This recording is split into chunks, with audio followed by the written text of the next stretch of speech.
જમ્મુ કાશ્મીર વિધાનસભાની ચૂંટણીની તારીખોનું આજે એલાન થશે। બપોરે 3 વાગ્યે ચૂંટણી આયોગ પ્રેસ કોન્ફરન્સના માધ્યમથી જમ્મુ કાશ્મીર વિધાનસભાની ચૂંટણીની તારીખોની જાહેરાત કરશે।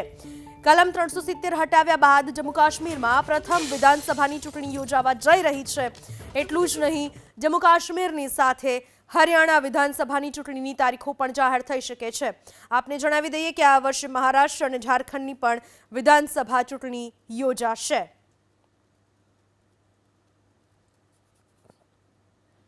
निश्चित रूप में चैलेंज है, क्योंकि घाटी का माहौल शुरू से जब से धारा 370 लगी है, कुछ तमाम ऐसे संगठन हैं जो ख़राब करने की कोशिश कर रहे थे, और ये इसीलिए पिछले कुछ दिनों में बहुत सारे सिक्योरिटी फोर्सेस का डिप्लॉयमेंट भी हुआ। और माना जा रहा है कि यही एक कारण है, सुरक्षा ही सबसे बड़ा कारण है कि जो चुनाव है वो कई फेज में कराया जाए। हमारी जो जानकारी है 5 से 7 फेज तक ये चुनाव जा सकता है, मिनिमम 5 फेज, मैक्सिमम 7 फेज तक। क्यों? इसके पीछे का भी सबसे बड़ा कारण यही है, जैसा एक तो अंकित ने बताया कि बर्फबारी 15 सितंबर के बाद से शुरू हो जाती है, तो बहुत सारे ऐसे इलाके हैं जहां पर वोटिंग कराना मुश्किल हो जाएगा, तो इसलिए वहां पर अर्ली इलेक्शन कराना है। क्योंकि इलेक्शन के दौरान कोई हिंसा ना हो, सबसे बड़ी बात, सबसे बड़ा चैलेंज सरकार के सामने यही है कि इलेक्शन कराना बहुत ईजी काम है, लेकिन इलेक्शन के दौरान हिंसा ना हो, ये सबसे बड़ा टास्क है। और इसीलिए माना जा रहा है छोटे छोटे ब्लॉक्स में पूरे राज्य को डिवाइड करके इलेक्शन कराया जाए, ताकि सुरक्षा के दृष्टिकोण से वहाँ पे भारी डिप्लॉयमेंट रखा जाए, लोगों को आसानी से पोलिंग बूथ तक ले जाया जाए और वोट कराया जाए। वोट कराने के बाद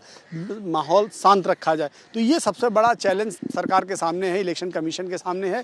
इसलिए ही माना जा रहा है कि ज़्यादा फेजेस में वहाँ इलेक्शन हो सकते हैं। बाकी जो राज्य हैं वो प्लेन स्टेट हैं, मैदानी इलाके हैं, उनमें बहुत ज़्यादा दिक्कतें नहीं हैं। झारखंड ज़रूर थोड़ा सा कुछ इलाका जो नक्सलाइट माना जाता है, लेकिन ओवरऑल झारखंड में ऐसी कोई बहुत बड़ी दिक्कत नहीं है। महाराष्ट्र भी ऐसी कोई बहुत समस्या नहीं। हरियाणा ऑलमोस्ट हमेशा शांत प्रदेश रहा है, बहुत ऐसी हिंसा नहीं होती, चुनावी हिंसा।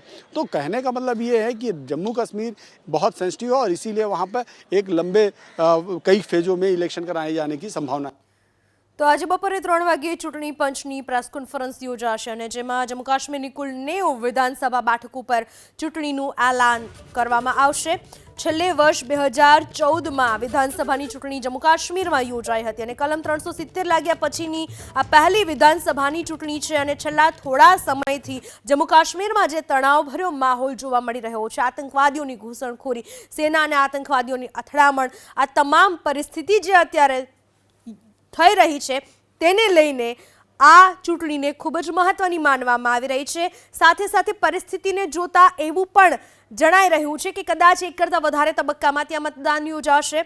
જમ્મુ કાશ્મીરની કુલ 90 વિધાનસભા બેઠકો છે અને અલગ અલગ તબક્કાઓમાં મતદાન જમ્મુ કાશ્મીરમાં યોજાય તેવું અનુમાન લગાવવામાં આવી રહ્યું છે। આપને જણાવી દઈએ, છેલ્લે જમ્મુ કાશ્મીરમાં વર્ષ 2014માં ચૂંટણી યોજાઈ હતી વિધાનસભાની અને એ સમયે જમ્મુ કાશ્મીરમાં વર્ષ 2014માં પીડીપીની સરકાર બની હતી અને વર્ષ 2018થી જમ્મુ કાશ્મીરમાં રાષ્ટ્રપતિ શાસન લાગુ કરવામાં આવ્યું। 2019 સુધી રાજ્ય હતું જમ્મુ કાશ્મીર, પરંતુ 31મી ઓક્ટોબર 2019થી જમ્મુ કાશ્મીરને કેન્દ્ર શાસિત પ્રદેશ તરીકે ઓળખવામાં આવે છે અને હવે કલમ 370 હટાવ્યા બાદ જમ્મુ કાશ્મીરમાં આ પહેલી વિધાનસભાની ચૂંટણી યોજાવા જઈ રહી છે, એટલે કે તમામની નજર તેના ઉપર ખાસ મંડાયેલી છે, કારણ કે વર્ષ 2014માં એટલે કે આશરે 10 વર્ષ પહેલા જમ્મુ કાશ્મીરમાં વિધાનસભાની ચૂંટણી યોજાઈ હતી। વર્ષ 2018 જ્યારે રાષ્ટ્રપતિ શાસન લાગુ કરવામાં આવ્યું હતું, 2019 સુધી જમ્મુ કાશ્મીર રાજ્ય હતું અને બાદમાં કેન્દ્ર શાસિત प्रदेश घोषित कर। जम्मू और कश्मीर में होने वाला है, तैयारियां पूरी कर ली गई हैं।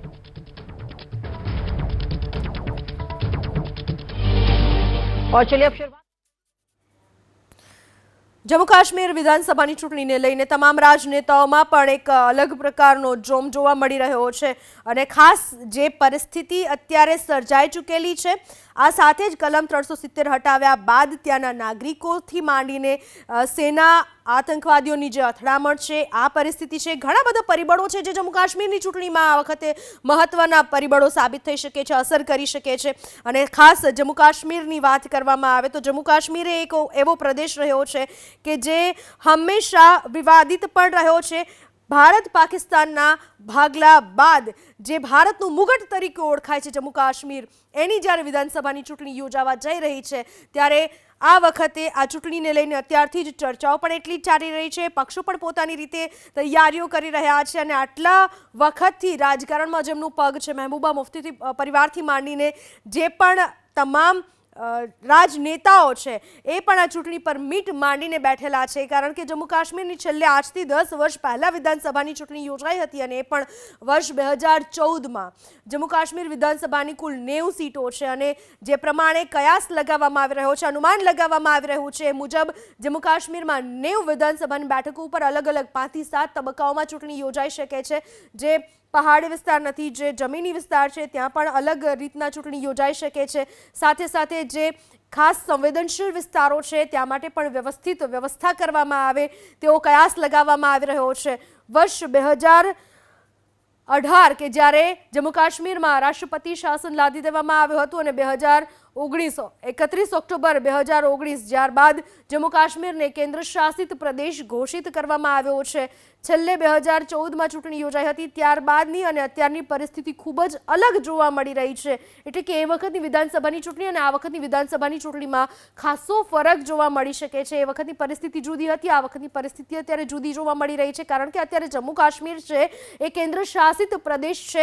તમામ જે સંચાલન છે એ કેન્દ્ર સરકાર થી કરવામાં આવે છે અને એટલા માટે જ જમ્મુ કાશ્મીરની નવી સરકાર એ અનેક અટકળો, અનેક અનુમાનો સાથે આ વખતની આ જમ્મુ કાશ્મીરની ચૂંટણી યોજાશે. આજે બપોરે 3 વાગે પ્રેસ કોન્ફરન્સ કરવામાં આવશે. ચૂંટણી આયોગ આ પ્રેસ કોન્ફરન્સ કરશે અને તમામ બાબતની માહિતી આજે 3 વાગે સામે આવી શકે છે કે કઈ રીતે જમ્મુ કાશ્મીરમાં ચૂંટણી યોજાશે, ચૂંટણીની તારીખો શું છે, કેટલા તબક્કામાં મતદાન કરવામાં આવશે.